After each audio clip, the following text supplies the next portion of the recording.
Assalamualaikum warahmatullahi wabarakatuh. Alhamdulillahirabbil alamin. Wa bihi nasta'in wala umurid dunya waddin. Wassalatu wassalamu ala asrofil anbiya'i wal mursalin wa ala alihi washabihi ajmain. Selamat datang bulan Ramadan. Senang sekali kita berjumpa kembali di bulan Ramadan yang penuh berkah, penuh ampunan dan penuh kemenangan. Saya Mugi Zainal kembali hadir nih pemirsa di Jelang Iftar. Dan kita tahu bersama bahwa pemirsa, barang siapa yang berpuasa di bulan Ramadan, kemudian dia mengikuti berpuasa di 6 hari setelah bulan Ramadan di bulan Syawal, insya Allah ia akan mendapatkan pahala seperti setahun. Hadis riwayat Muslim, Masya Allah. Nah, pemirsa Jelang Iftar, kita akan membahas di tema Jelang Iftar kali ini, yaitu keutamaan puasa sunnah setelah bulan Ramadan. Dan Masya Allah, di samping saya sudah ada bunda-bunda salehah yang akan juga menemani kita membahas masalah ini. Dan kami masih berada di perpustakaan kampus Universitas PTIQ Jakarta. Nah, narasumbernya siapakah di samping saya yang salihah cantik ini? Kita langsung berkenalan dengan mereka ya. Assalamualaikum warahmatullahi wabarakatuh. Untuk Asosiat Prof. Dr. Nur Arfia Febriani MA. Assalamualaikum. Waduh, kita sama-sama apa kabar nih, nih. Iya, seperti janjian ya. Kita sehati. Padahal nggak janjian ya. Kita. Alhamdulillah ya. Dan satunya lagi pemirsa, Assalamualaikum warahmatullahi wabarakatuh untuk Dr. Aas Siti Solihah. Waalaikumsalam warahmatullahi wabarakatuh. Gimana Solihah? Masya Allah. Sesuai namanya. Ya Allah, ya. Alhamdulillah. Iya. Iya. Untuk Ustazah Rian. Nah, Ustazah Rian ini kegiatannya apa saja saat ini? Sama seperti Bu As, kami sama-sama dosen di Universitas PTIQ Jakarta. Bu As di home base-nya di Tarbiyah, kalau saya di pasca sarjana di S3 Ilmu Al-Quran dan Tafsir. Tepat banget nih kalau saya bertanya ya. Ini nanti ya. Dan satunya lagi untuk Ustazah Aas nih, aktivitasnya apa aja sekarang? Alhamdulillah sama seperti Bunda Rian, sedang mengajar juga di Fakultas Tarbiyah dan juga saya aktif di Lembaga Penelitian dan Pengabdian Masyarakat di Universitas PTIQ Jakarta. Masya Allah. Jadi insya Allah nih materi kita kali ini ya tepat untuk kita bahas bersama ya, tentang puasa Syawal di bulan setelah setelah Ramadan ya. Baik. Nah, sebelum kita masuk ke materi, kita pengen tahu dulu nih pengertian dari apa sih yang dimaksud dengan puasa sunnah Syawal ini. Ya, Ustazah Aas. Baik. Oke, terima kasih Bunda. Ya. Bismillahirrahmanirrahim, pemirsa TVRI yang dirahmati oleh Allah. Seperti kita ketahui bahwa pada bulan ini kita sedang melaksanakan ibadah puasa bulan Ramadan, puasa wajib untuk kita semua. Tentunya ini ibadah yang mulia untuk kita semua. Ya. Dan ini mungkin di akhir-akhir penghujung kita melaksanakan ibadah puasa Ramadan. Nanti harapan kita akan terus melaksanakan istiqomah puasa-puasa sunnah ya. Iya betul. Nah, jadi puasa-puasa sunnah yang dilaksanakan selain di bulan Ramadan itu disebut puasa sunnah. Ada namanya puasa sunnah Syawal, ada puasa Muharram, ada Zulhijjah, ya Arafah, terus nanti ada puasa Senin Kamis, ada Yaumil Bid, terus ya juga ada puasa yang dilaksanakan Nabi Daud, yaitu puasa selang-seling 1 hari puasa, 1 hari tidak. Nah, itu puasa-puasa sunnah yang dilaksanakan di luar puasa wajib di bulan Ramadan. Tentunya banyak di setiap bulannya kita bisa mengistiqomahkan puasa sunnah kita. Harapannya istiqomah puasa wajib ini menjadi rutinitas puasa di bulan-bulan selanjutnya. Setelah Ramadan. Iya, Masya Allah. Nah, untuk Ustazah Rian sendiri ya, kapan nih pelaksanaan puasa sunnah Syawal itu yang betul gitu, supaya kita juga bisa melaksanakan dengan benar ini ajaran? Iya. Kalau kita belajar dari kitab-kitab fikih ya, misalnya di situ ada Said Sabik, itu memang setelah pelaksanaan setelah 1-2 hari kita melaksanakan Idul Fitri. Jadi hari ketiganya kita bisa melaksanakan itu. Nah, makanya tadi ya sebagaimana yang tadi disampaikan, kalau kita mau sambungkan dengan apa sih hikmahnya gitu ya, kita melakukan puasa sunnah setelah Ramadan itu, salah satu hikmahnya tadi kata Bunda As tepat sekali, kita untuk melanjutkan kebiasaan. Ya, melatih diri kita untuk istiqomah kata Bu As tadi dalam melaksanakan ibadah-ibadah yang berpotensi untuk mendekatkan diri kita kepada Allah, bukan hanya secara spiritual tapi juga nanti kita bahas kaitannya dengan kecerdasan karena kita pendidik ya, jadi kita hubungkan Tidak puasa jauh ini, dari itu. iya tidak jauh dengan dunia pendidikan Iya, gitu. iya. Jadi nanti kaitannya puasa itu macam-macam tuh, bisa dengan kecerdasan spiritual, emosional, sosial, bahkan lingkungan. Itu kan sangat menarik. Nanti kita akan bahas setelah ini. Masya Ya, tapi itu tadi pelaksanaannya setelah kita melaksanakan sholat Idul Fitri, hari selanjutnya kita sudah boleh melaksanakan puasa sunnah Syawal. Sunnah Syawal. Iya. Ya, baik. Nah, untuk berapa lamanya nih ya Ustazah As kita melaksanakan puasa Syawal, dan boleh nggak sih lompat-lompat puasa itu gitu kan? Tapi jangan jawab dulu nih, kita mau jeda dulu nih ya. Dan pemirsa, ini menarik banget ya pembahasan kita. Jadi jawabannya ditunggu setelah yang satu ini.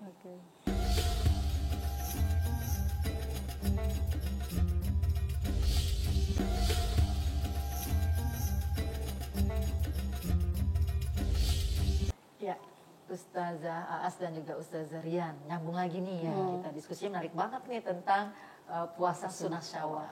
Nah, tadi berapa lama sih puasa sunnah Syawal itu? Dan boleh nggak tuh putus-putus, apa harus berlanjut terus seperti itu ya? Silakan Ustazah Aas. Disebutnya puasa sunnah Syawal, berarti selama di bulan Syawal itu Iya. kita boleh melaksanakan puasa. Nah, sekarang berapa lama sih puasanya? 6 hari.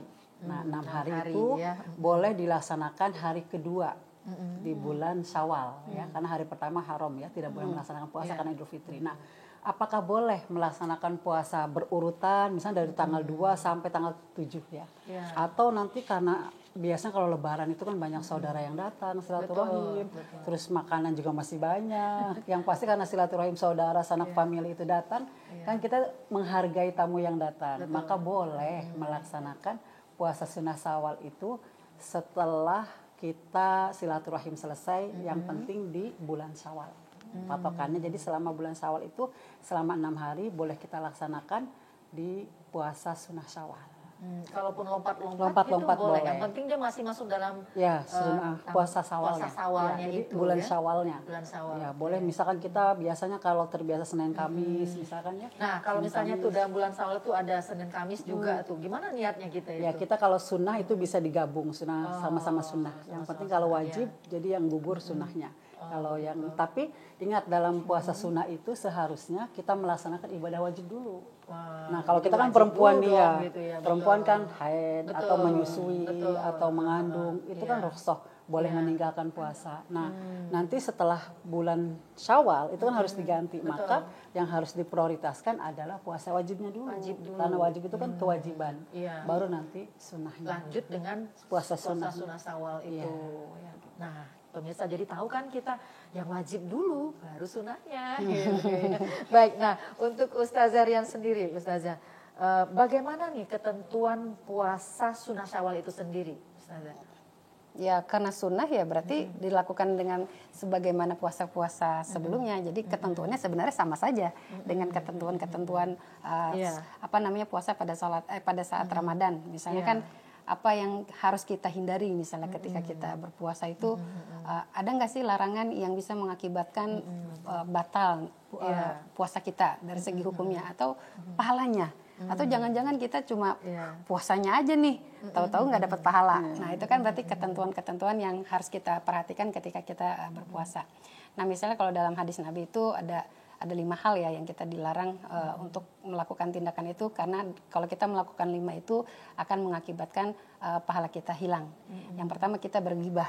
Kita ngomong-ngomongin orang. Jadi, ngapain ya kita killing time nih, bahasa anak sekarang kan killing time. Wow, searching di medsos yang gosip-gosip. Nah itu puasanya nggak batal, tapi pahalanya hilang. Pahalanya hilang. Sayang gitu ya. Iya. Atau juga misalnya mengadu domba. Ada yang bermusuhan bukannya didamaikan, tetapi malah bukan jadi penengah, tapi malah jadi pemanas. Iya, jadi kompor gasnya gitu ya. Meleduk nih. Iya, atau juga ada juga larangannya itu yang diajarkan Nabi, kita tidak boleh berbohong. Terus kemudian kita bersumpah sumpah yang palsu. Nah, itu pokoknya segala bentuk perilaku yang akan merusak kesucian niat kita ya, keikhlasan hati kita itu akan ternodai dengan perilaku-perilaku yang bukan hanya merugikan diri kita sendiri, tetapi juga merugikan orang lain. Nah, itu jadi harus paham bahwa dalam puasa itu kita selain yang dilarang tidak melakukan hubungan biologis ya, tidak makan, tidak minum juga untuk membatalkan puasa, tetapi juga ada etika-etika dalam berpuasa yang harus kita indahkan. Sehingga pahalanya dapat gitu kan, Iya. efek terhadap diri kita sebagai seorang muslim, baik tadi kepada hati kita dan orang-orang di sekeliling kita itu dapat dirasakan. Jadi puasanya tuh terasanya bukan kita sendiri, tapi juga orang-orang, ya ada efeknya, ada efek positifnya untuk orang-orang di sekeliling kita. Iya, Masya Allah. Jadi banyak sekali juga ya Ustaz ya, Ustazah ya.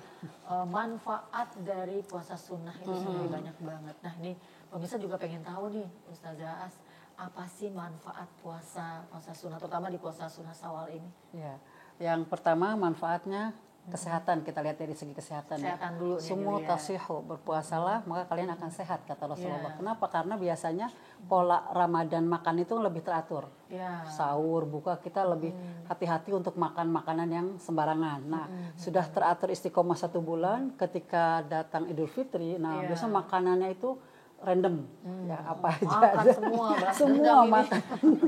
Dan itu mengandung kalori yang tidak baik buat kesehatan ya. Nah, Udah manis, ya, asin manis, semua. asin, campur-campur Campur ya. aduk gitu. Habis buka puasa kolesterol. Ya.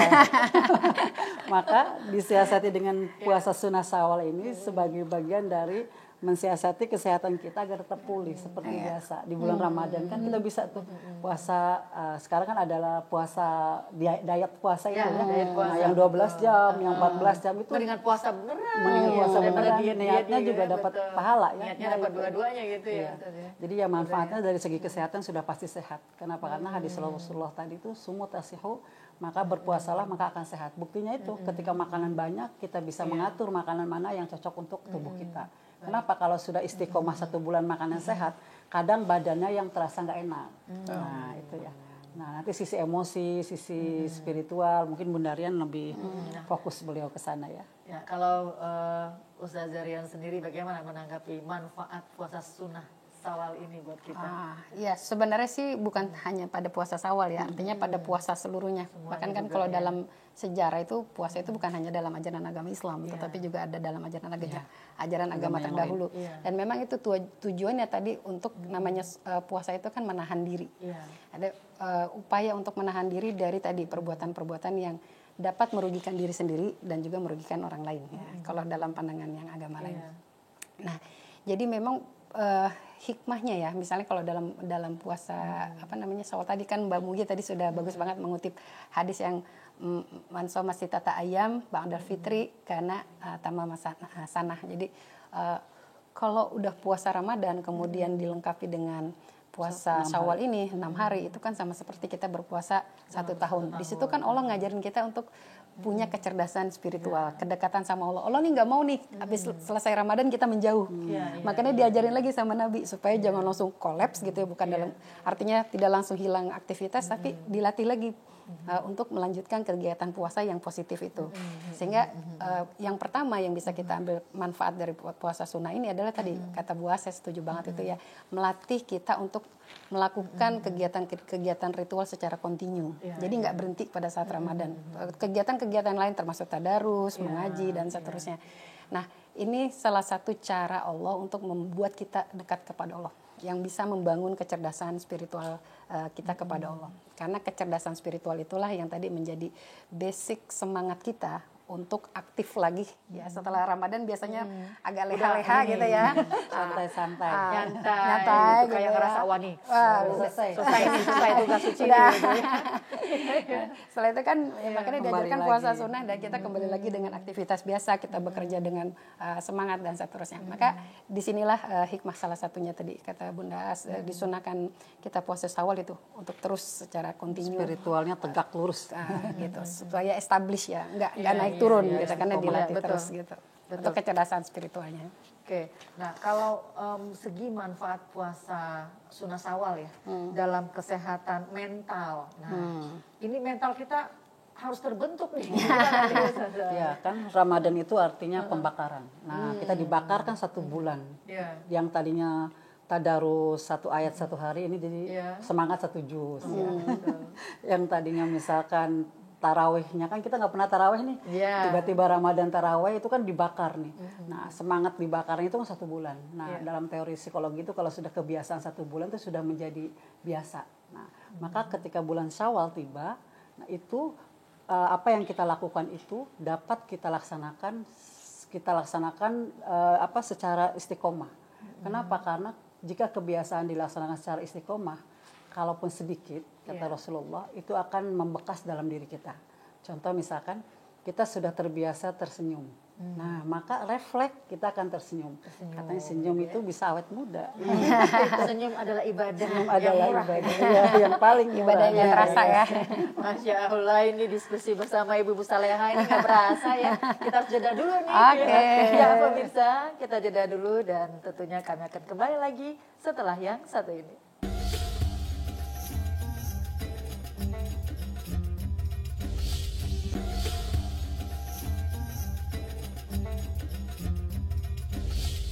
Ya pemirsa, lanjut lagi kita berbincang nih masalah tema kita tentang manfaat dari puasa sunnah Syawal ya.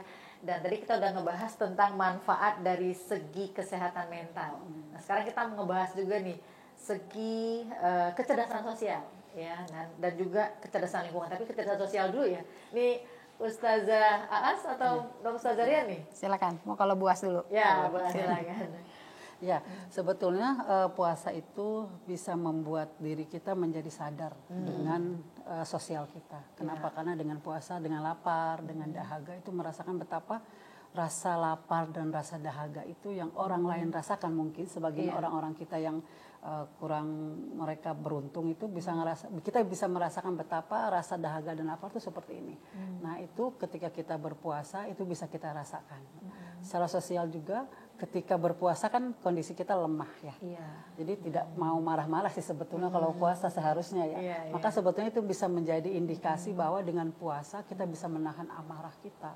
Nah, begitu juga jika kita aplikasikan dalam kehidupan sosial kita, jadi kita menghindari sifat-sifat yang tidak baik yang bisa kita lakukan ketika kita melaksanakan puasa. Tadi Bu Narian mengatakan bahwa puasa itu seharusnya menghindari gibah, menghindari bohong. Itu kan kehidupan sosial, pastinya kehidupan sosial. Kita berhubungan ini kalau kurang-kurang celahnya kita sadar, kadang ada perilaku itu yang kita lakukan. Maka ketika berpuasa kita diingatkan, oh ternyata puasanya bukan hanya sekedar dahaga dan lapar. Ketika hubungan sosial hanya dahaga dan lapar tidak dapat pahala. Nah, maka ketika kita berhubungan dengan orang lain, ternyata puasa kita itu telah membentuk diri kita untuk hidup sosial yang baik. Tidak mudah untuk menggibah orang lain, tidak mudah berbohong, tidak mudah bikin janji jam berapa atau jam berapa, kita ketemu jam berapa. Ini kan kehidupan sosial, kan di puasa kadang anak kecil saja sadar gini, oh nggak boleh nangis, kadang bilang nangis aja mereka takut batal, terus nggak boleh bohong, jadi takut dia. Takut, kenapa? Karena memang bohong itu bagian dari hilangnya pahala puasa. Jangan, waduh lapar doang nih. Bayangkan kalau sisi sosial kita nggak ada yang gibah, nggak ada juga yang bohong, gitu enak banget, tenang banget ya. Makanya mungkin puasa Damai itu dunia. Damai satu bulan itu kita bentuk tuh biar nanti perasaan-perasaan suudzon, perasaan-perasaan iri dengki dan lain-lain dipuasakan. Kita kalau mau tadi nonton yang di film Korea status yang kurang baik itu kan lagi puasa ya. Nah, itu jadi perasaan-perasaan itu bisa kita hilangkan ketika kita berpuasa. Nah, mudah-mudahan ketika kita di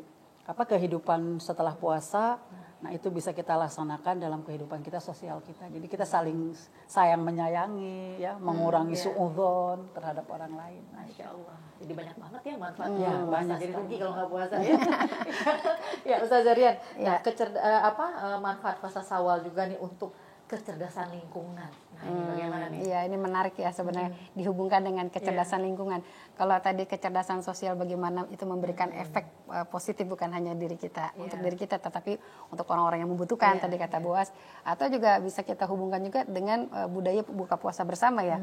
Buka puasa bersama itu kan itu membentuk relasi sosial yang harmonis ya antara kita dengan orang-orang yang kita cintai, bisa teman kantor, saya dekat banget sama Boas, dengan keluarga, bahkan misalnya ada buka puasa dengan anak-anak yatim biasanya kan gitu kan, dengan orang-orang di panti jompo, itu kan bentuk kecerdasan sosial yang membuat kita itu merasa bisa bersanding harmonis dengan siapapun orang-orang di sekeliling kita.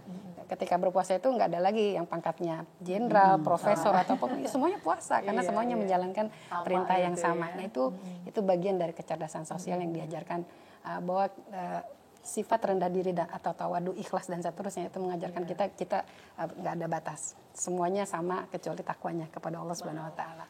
Nah, takwa ini tadi jika dikaitkan dengan kecerdasan lingkungan, pertanyaannya Mbak Mugi, Nah ini penting ya, takwa itu kan bukannya kita takut sama Allah, Iya. tapi takwa itu adalah rasa takut kita untuk melanggar perintah Allah. Nah, jadi ini yang harus kita pahami. Jadi kita bagaimana mungkin kita takut sama Allah? Allah Maha Rahman, Maha Rahim. Iya. Bahkan dari 99 Asmaul Husna, semuanya disimpulkan dalam Bismillah itu cuma 2. Itu kan menunjukkan bahwa semua sifat Allah yang 99 disimpulkan menjadi 2 Ar-Rahman Ar-Rahim, itu menunjukkan Allah Maha Penyayang. Maka kita nggak logis kalau kita takut sama Allah. Iya. Kan Allah Maha Rahman dan Maha Rahim.